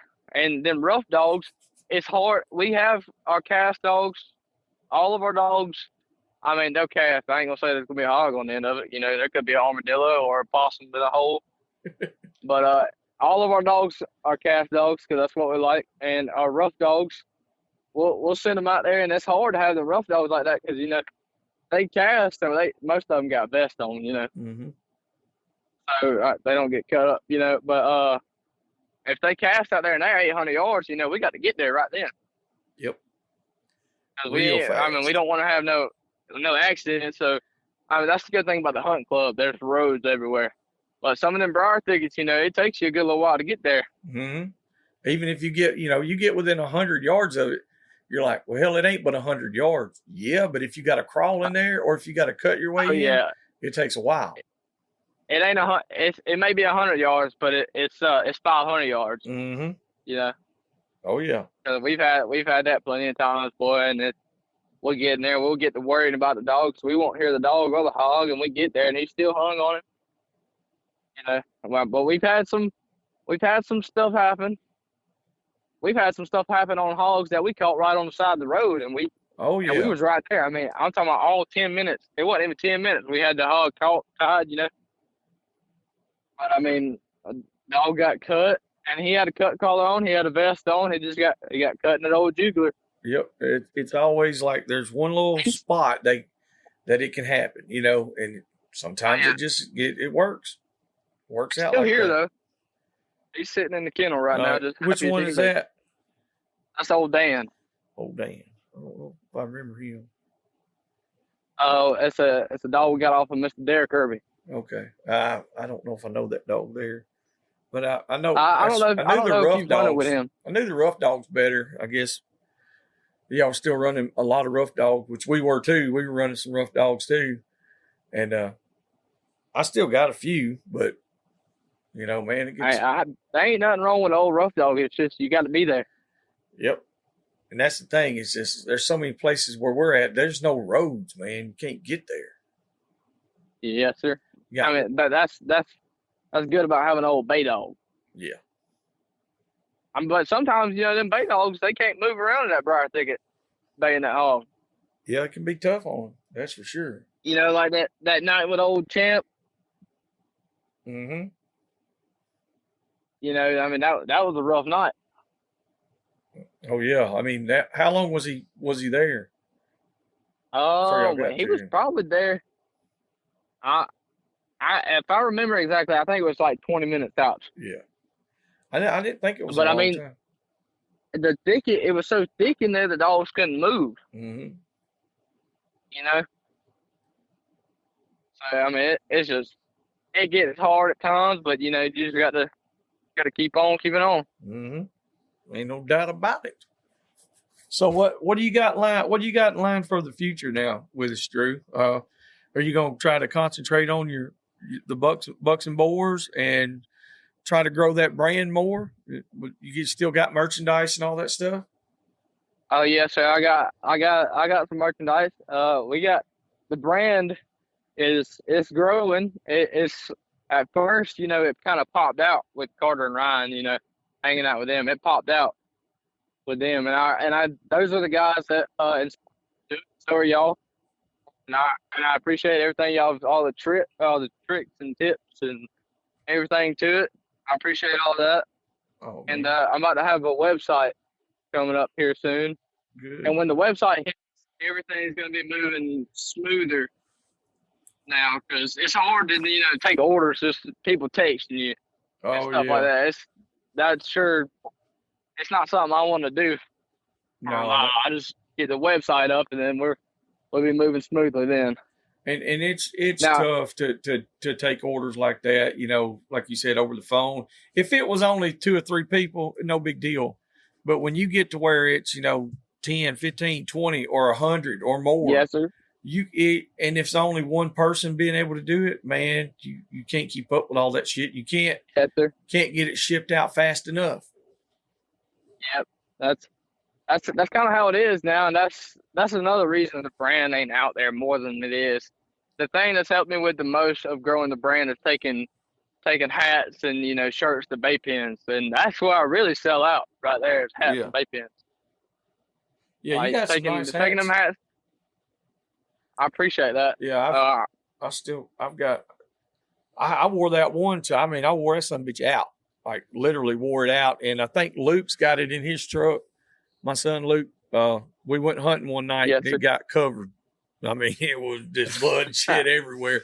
That's what they're for. Yeah, Jacob. Yep. That was the night Jacob Matheson had come up here, and we went out, and my daughter-in-law, that was her first hog there, and it was a stud. I mean, a damn stud.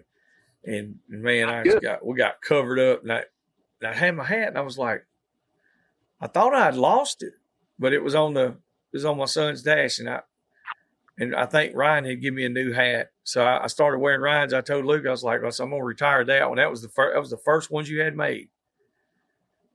Yes, of the Bucks and Boars hats. Yeah. It was that old camouflage hat. Yep, it sure was. And so I try to keep all my. Anytime somebody sends me a ball cap or something like that, I'll wear them now. I'm not easy on nothing. I wear the hell out of it, and then I'll retire it. Sir. So I'm gonna be needing a new one before too long. So next time I see you, I have to buy one. You ain't got to worry about that. Oh man, we got to. Well, if we get these other people out there listening, y'all, when he gets this website up and going, y'all get in touch with Drew and get y'all hat, shirts and stuff. Because they are nice. My sister's gonna help me run it, which is good because she's got the computer smart. There you go. I type on the computer like an old man. Well, then it ain't very damn good because that's how I do it. Oh, wait, I am an old man. That's what the problem is. That's what the problem is, man. Well, that's what else you want to talk about on there, Drew? Give us another good hunting story right quick. You tell stories pretty good. Tell us something good. Well, let me see here. So we was hunting one night in Fargo, Georgia, with Cody Godwin and Carter. We was camping at the old camp. Oh yeah. And we went out hunting one night, and I think, okay, so one night it was me, Dad, and Cody and Carter. No, we went out there, and they was like, "Well, you getting down in this water now. If you see a gator, you just got to tell it to get back." Okay. What you mean by that? Yeah, like you just tell it to get back. Get on back at it. I was like, all right. So we went out and we caught a dang good sow, and old girl had baited up in a little swampy area and right by the train tracks. And a train had came through while she was baiting. And it was wild, boy. We probably wasn't 50, 60 yards from the railroad. It was loud, and I was like, it'd be crazy the dog bait, and she stuck to it. Old girl, that's a good dog. I like that dog. Yeah.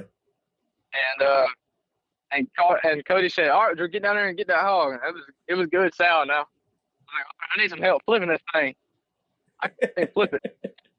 Somebody grabbed the front leg and they pushed over it, and I got on top of it. And I was holding that thing with 2 hands, trying to keep it up. And Carter was like, "All right, Drew." I was sitting on it for a good little 5 minutes. He's like, "All right, Drew, let me have her so I can tie her." I was like, "Thank God."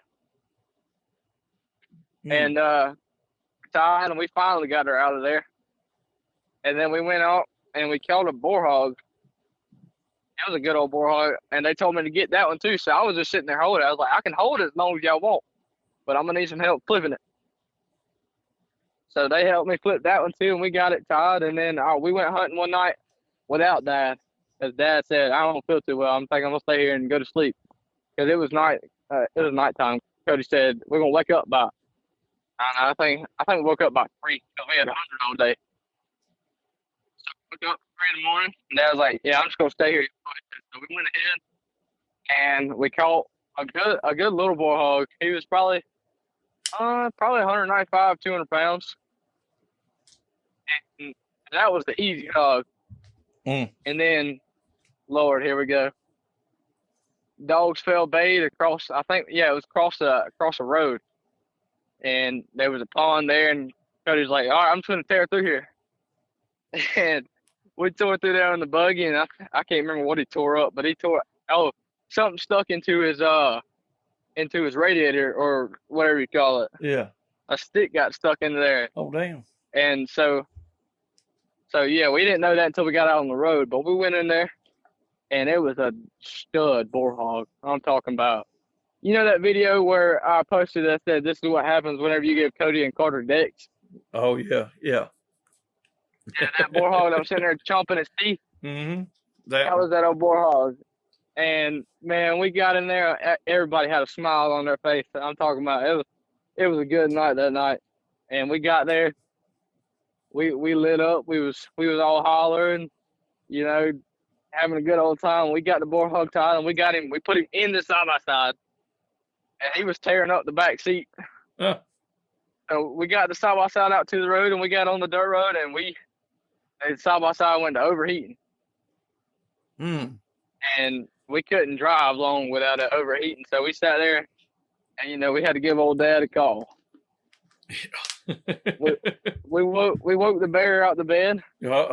And he got in the truck, and he brought the trailer down. It was about an hour, and we was down there. It was probably about, I don't know, it was probably about 5 o'clock, and we was sitting there freezing.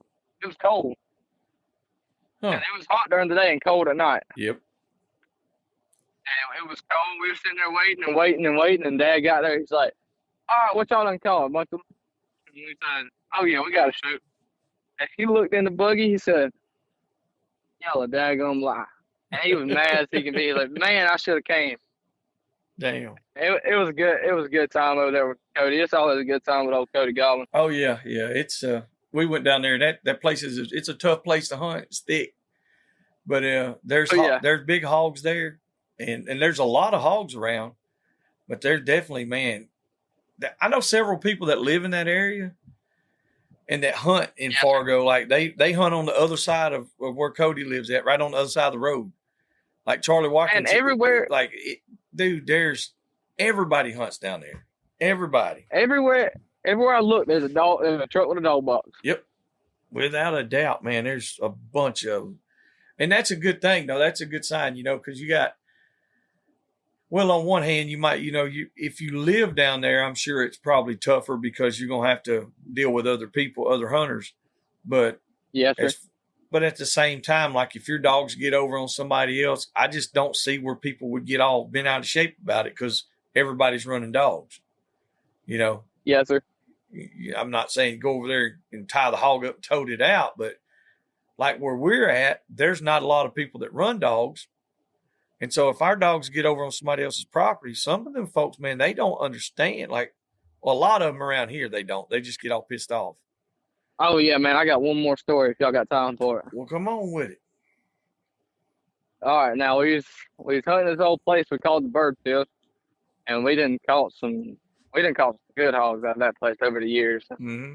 One time we got on this little block, and we thought we could hunt it, We thought that it was part of the buddy of ours property because we had two spots over there we could hunt. It was the Bird Field and a buddy of ours. He had a little block, and we thought that was part of his block. Well, it wasn't. And them dogs got over there in the thicket, and I'm talking about a wall of briars. It ain't no crawling in a hole without getting a wait a minute briar in your face. I'm talking about you had to tear through there. Damn. And, well, the dogs got in there, and they fell bathed. And we sent the bulldogs in there, and we got in there, and they had cleared out a big old spot of briars from where they were sitting there fighting, carrying on. And we got in there, and we killed the hog, and we got out. And Dad was on the four-wheeler. He tore through there with it. He's bleeding all down the arms. And we got back to the buggy, and Dad was like, oh, pull the buggy up here. And I went to the buggy, and I went to turn it on, and there wasn't no key in the ignition. Mm-hmm. And I was like, huh. Uh-oh. I said, did y'all take the keys out? And they said, no. Mm-hmm. I was like, huh. Dad went to calling all his buddies. He's like, man, y'all got to be messing with me. Y'all bring my keys back and stuff like that. And they wasn't nobody messing with him there. A good buddy of ours, I grew up with, his name's Andy Hester. He was a cop at the time, and he went down the dirt road where we was at to see what was going on. He called out. He said, all right, now, don't freak out. There's about 4 game wardens. I don't remember how many. About 2 game wardens and a cop car down here. Uh-oh. He said, and the landowners down here too. He said the game warden's gonna bring you your keys. And the landowner had came down there and caught us on camera, and the game warden brought us our keys. So the landowner took the keys out. Yes, sir. Ooh, shit. Everybody was as nice as they can be. The game wardens were nice. The landowner, he was a little mad at first, but he thought we was some other boys that been trespassing and hog hunting on their property. Yeah. And them boys had stole trail cameras and stuff like that. And, well, I can see where, yeah. You'd be mad about that. Oh yeah, that's another reason the hog world's kind of falling apart with that part. Well, it's the boys trespassing and stuff like that. I mean, look, it happens to everybody who runs dogs. You're going to trespass unintentionally. You're not trying to. So just go get your dogs and leave, whatever. And get out. Get on down the road. But I know a lot of people, they're like, I'm not toning my dogs and I'm not going to do this. I'm not going to do that. And they have that, they don't give a damn attitude. And that's a bad deal. You got to care. Yeah. And then some people, they'll just go on other properties and turn loose. Yeah, that's a fact. And to me, that's bullshit. Because if you need somewhere to hunt, and I got a place, we can go hunting. I'm not going to say I'm going to give you the key to my gate and let you just go do whatever you want to do. I'm not going to say that. To some people, I will. But, like, I'm talking about people I don't know. people I've never even met. If they're like, hey, man, I want to mess with dog. You know, I got dogs I need to run, blah, blah, blah. Do you have somewhere we can go? Yeah, come on, we'll go. We'll do that, Yes. you know. But you can't just let anybody do it. But if I catch you just up there treating it however you want to treat it because you think you can, then I'm not going to be happy about it, you know. But especially, and that's understandable. Well, sure. You know, respect your places and leave them how they were when you got there. Mm-hmm. Yeah. Now, like I said, it happened. Hell, it happened to us a couple weekends ago. Old white boy Rick took off, and that son of a bitch wasn't coming back. We let him out at 8:30 that evening. It was between 8 and 8:30, and I think it was 4:30 a.m. that next morning when we finally stopped him. Oh, and he wasn't ready to stop. Like, he was just getting ready to roll. Just going and going. And this son of a bitch just kept going and going. But the route that we had to take, I'd never been over there before. And I've hunted all them properties for years. And I drove through a gate. The gate was open. And there's public land. And we have a hunting club. And there's other hunting clubs in there. Well, yes, we drive all the way through, get the dogs. And when we're going through, like, I mean, in the middle of fucking nowhere. Now, all of a sudden, it looks like lights in a camp up there. I was like, damn. And so we it pops up on you. Yeah, and we drove out to the end of the road, and I was like, well, I know this road right here, and it comes out. So we drive on the back side to the very end of that road, and there's another gate there that's locked, so we can't get out. So we had to turn around and go all the way back out. But at the gate, when we went by, I seen a game camera up. It was up better than, you know, up in the tree. And I mean, what do you do? I can't do nothing about it. Number one, we were not hunting. We were just getting our dog. Yes, but in Alabama, we don't have a right to retrieve. Like, if those guys wanted to press the issue, they could. Yeah, sir. You know, but like, we literally were not, you know, we were ready to go home. We've been ready to go home. I was ready to catch this damn dog. Yes, sir. You know, but now, I don't see a big harm in that. Now, if I'd have known that there was a camp back there, I would have cut that dog off before that. You know, but I really didn't know. But like you said, there's so many guys, they already know all this stuff, and they'll still go over there and turn the dogs loose. Oh, yeah. And I think somebody your age that knows all this stuff, you know, that's a great thing. And that tells me that, you know, hey, it ain't that damn hard to realize that that's all you got to do. And then you got grown men out here. They can't seem to get that through their head. What you just said. You don't do that. I mean, sometimes you got to go trespass, but I mean, that's a different story. But if you're just going to turn loose on a property, I mean, that you don't have permission to, I mean, that's just wrong. I got a question for you. And I think this is going to be something new. I'm going to start with everybody. Ryan Rankin has always kind of inspired me on certain little things. Like, he's asked me questions like, you know, if you could hunt with anybody in the history of the world, you know, who would it be and whatever. All right, listen to this one. And Nate, this goes to you too.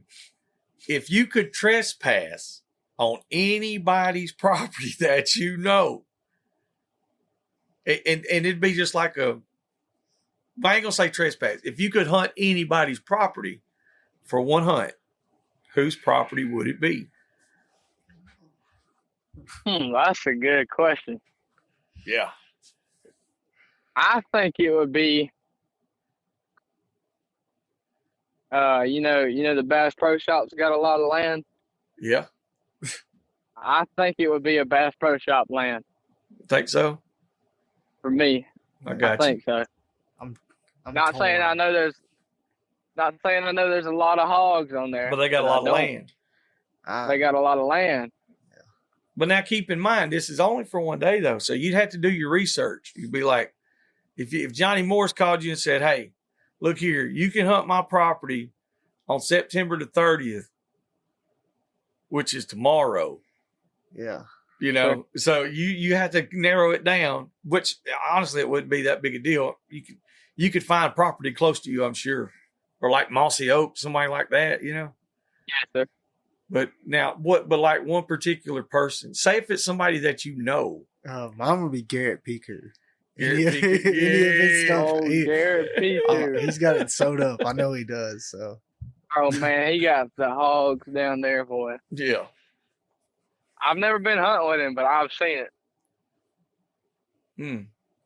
It's pretty wild there. If mine was one particular person,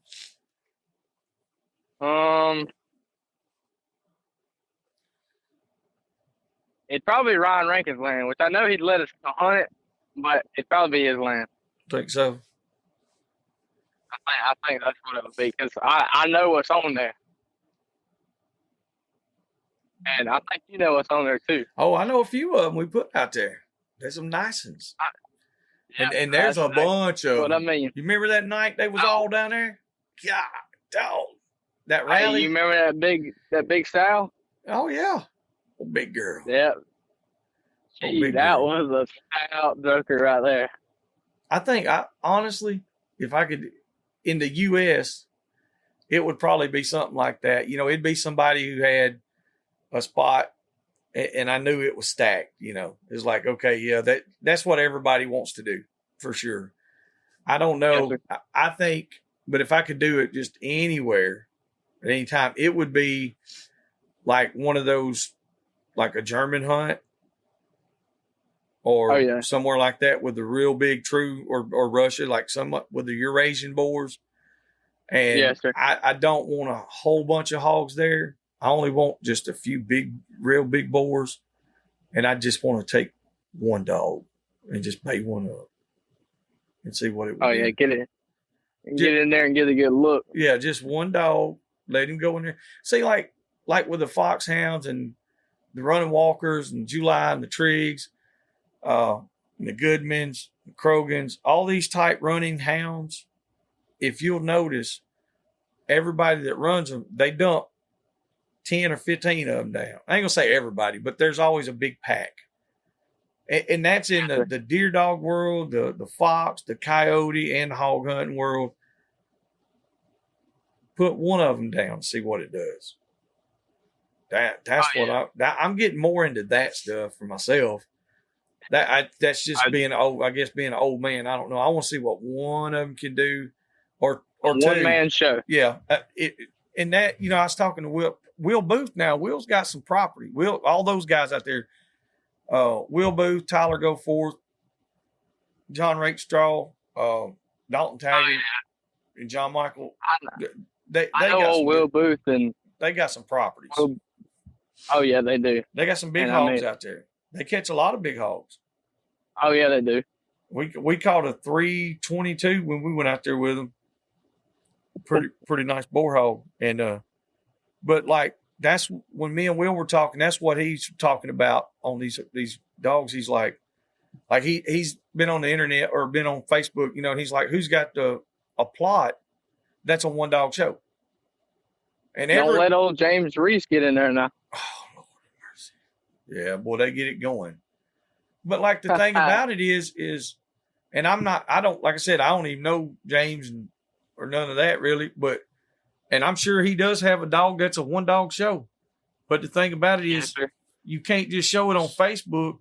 You got to take it, and you can have other people come right there where you're at, bring their dog and do it. You know, you cast your dog one time, and then I cast my dog one time.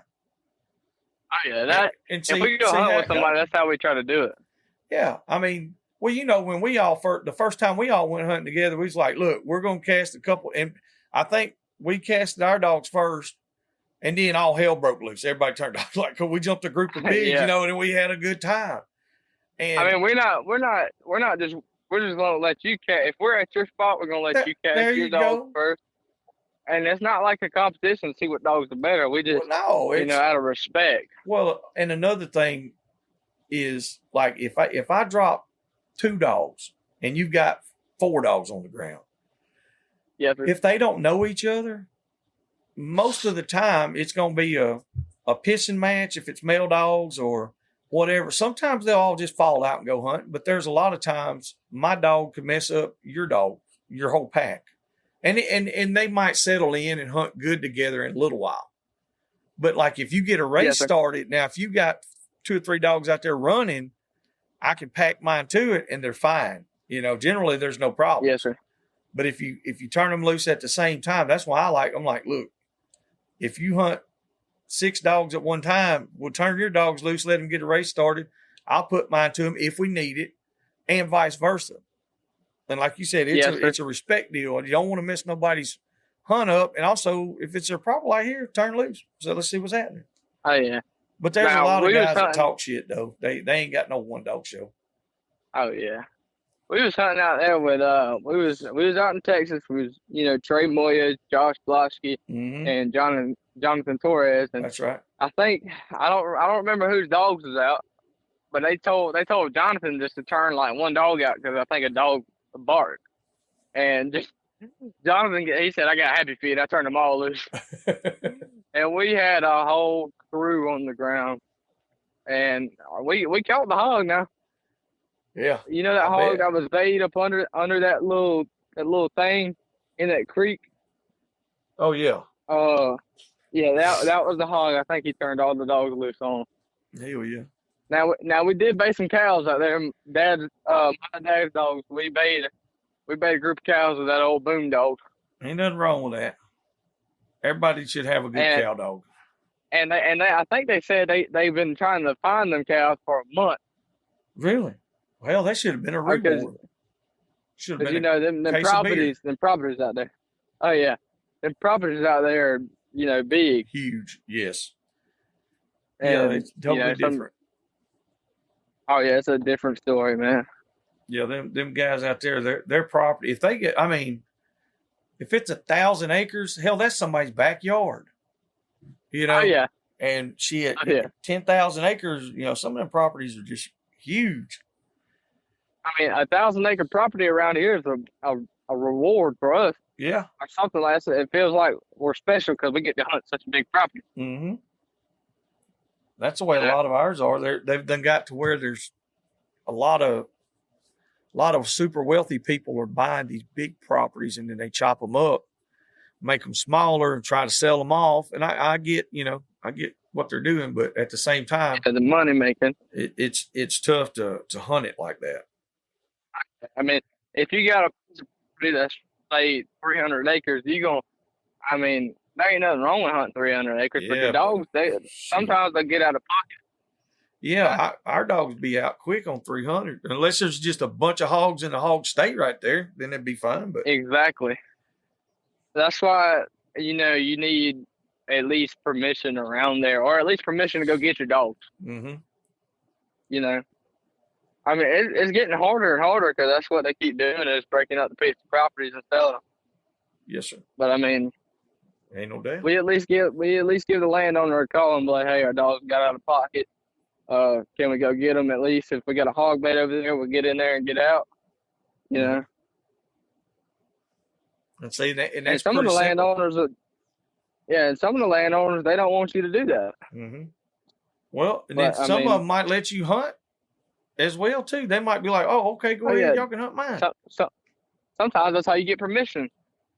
But you like never that old know. story I told you. That old story I told you about the game warden. Yeah. The guy said, hey man, just let me know when you're going hunting. If your dogs get over there, I know who you are. I know who's over there on my property. That's pretty cool. So he just had a bad run in with them other guys. That's exactly what happened, and he turned out to be a pretty great guy. And my dad had busted his head on the speaker, and the blood was running down his face. And he looked at my dad. He said, because he was an older guy, he said, "Son, is it really worth it?" And Dad turned around there, and he looked at me and this other young girl that was with my dad's buddies, and we were both smiling. He said, "Well, that's the reason to do it right there." Yep. And he was tore all the pieces on the arms and everything else. Mm-hmm. But after that, all we had to do is give the guy a call and be like, "Hey, we're going hunting," and he was like, "All right, man, good deal." Hell yeah. Well, that's some good information there to put out there, especially for younger guys that are new to it. And that, sure. coming from a younger guy your age, 17 years old, all you got to do is let them know. And it is, sometimes it's hard to talk to landowners if you're not used to that, but they will respect you 10 times more, even if they tell you no. All you got to do is ask. And if they tell you no, do your best to avoid all conflict or interaction. Move on. If your dogs get over close to that property, try your best to get them back. And if they do go over there, just go in there and get them and come on out. Just avoid the whole situation. Just to get in there and get out, type deal. That's right. But it's the level of respect is what it is. You got to have respect towards landowners and your elders and stuff like that. You just got to have a respect. And if you got respect, then they gain respect for you. Yep. That's exactly right, buddy.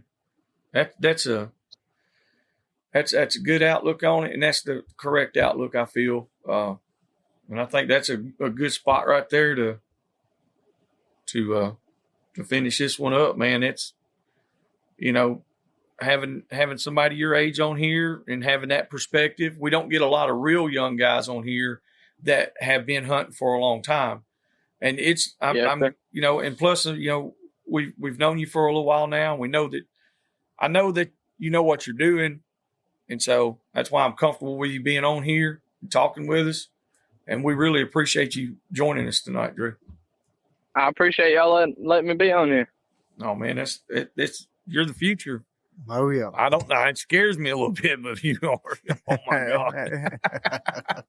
No, as far as like getting out there hog hunting, yes, sir, you are the future, man. And we're gonna get together and hunt some more. And like I said, I got to get me a new hat. And if anybody else out there wants one, y'all get a hold of Drew. He'll fix you up. And Yes, sir. Make sure to check out Bucks and Boars, and that's on pretty much all social media platforms, correct? Yes, sir. All right, buddy. Well, man, tell the family we said hello, and we'll be talking with you before too long, buddy. 10-4, I will do that. All right, buddy. We'll see you later. Thank you, Drew. Thanks, All man. right. Bye-bye. All right, see y'all. Thank y'all. Yes, See you sir. later. Drew's a good young man, good kid. I say young man because he's a young man, but he's a kid, whatever. I know him and his family. Really, and Drew is, when I say he will go, like he'll go. He'll go and to go get a hog, he'll go. He ain't shy a bit.